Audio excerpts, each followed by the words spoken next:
बिस्मिल्लाहिर्रहमानिर्रहीम। हमारा आज का मौजू है जवाहरात और उनके असरात।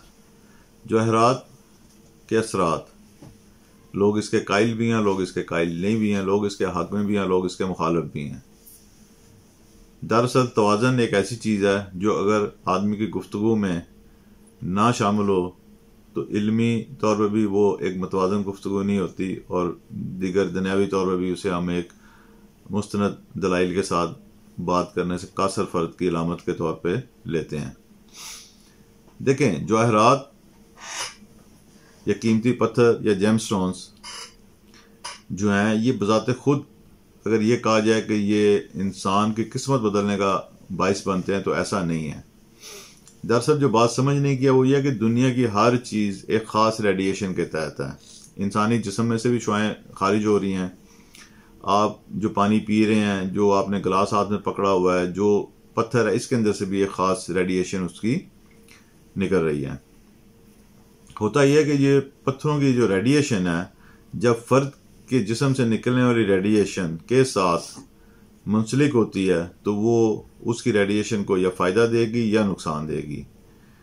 जब उसे फ़ायदा देगी तो उसके मिजाज में, उसके माहौल में, उसके जहन में, उसके जिस्म में मुस्बत तब्दीलियाँ वाक़या होंगी जो उसको कामयाबियों के दरवाज़े खोलने में मददगार और मुआवन साबित होती हैं। बज़ाते खुद कोई चीज़ मुअस्सर नहीं है मा सिवाय अल्लाह ताला की ज़ात के। फिर जवाहरात का जो असरात का मामला है कि बाद जवाहरात के असरात बड़े कवी होते हैं, बाद जवाहरात के असरात ज़्यादा कवी नहीं होते हैं। बाद असरात मिसाल के तौर पे नीलम अपने असरात में इतना कवी है कि आम तौर पे इसके बारे में ये ख्याल किया जाता है कि इसको आम लोगों को नहीं पहनना चाहिए।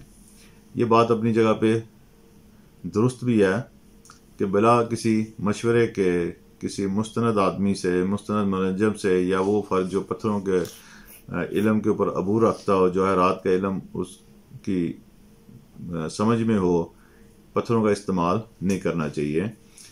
बसूरत दीगर ये जहाँ अपने मुस्बत असरात से आपको फ़ायदा पहुँचा सकते हैं, वहाँ पे ये आपको अपने मनफी असरात से नुकसान भी पहुँचा सकते हैं।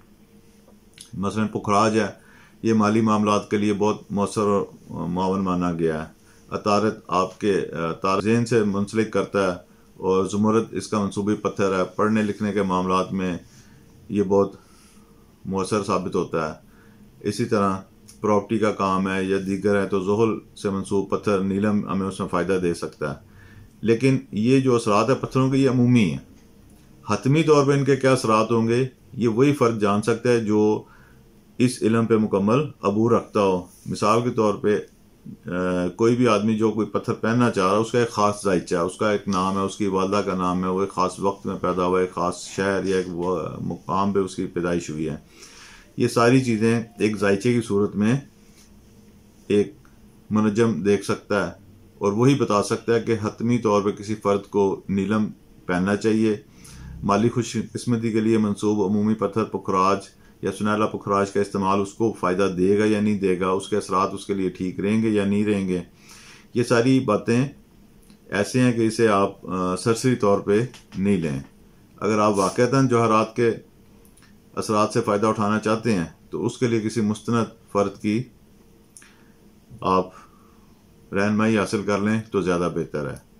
इस हवाले से आप अदारा रहनुमाई अमलियात से भी रुजू कर सकते हैं या इल्मुल जवाहरात के ऊपर मैंने एक किताब तहरीर की है जो आपको नज़र आ रही होगी टाइटल उसका। तो अगर आप इसका मुताला करें तो इसमें भी आपको पत्थरों के जवाहरात, उनकी खुसूसियात, उसको किस तरह इस्तेमाल करना है, नजूमी वाले से किस तरह वो आपको फ़ायदा दे सकते हैं, ये सारी की सारी मामलात ज़ेर बहस लाए गए हैं। पत्थरों के हवाले से तफसीली वीडियोज़ जो हैं वो आप हमारी देख सकेंगे, जिसमें हर पत्थर के ऊपर हम अलग से बहस करेंगे और उसके जो मंसूबी ख्वास हैं उनको बयान करेंगे। दीगर वीडियोज़ देखने के लिए हमारे चैनल को सब्सक्राइब करें, लाइक करें, ताकि जैसी कोई नई वीडियो है वो आप तक फौरी तौर पर पहुंच सके। अल्लाह हम सब का हामी व नासर हो और हमें दुनिया और आखिरत में कामयाब फरमाए।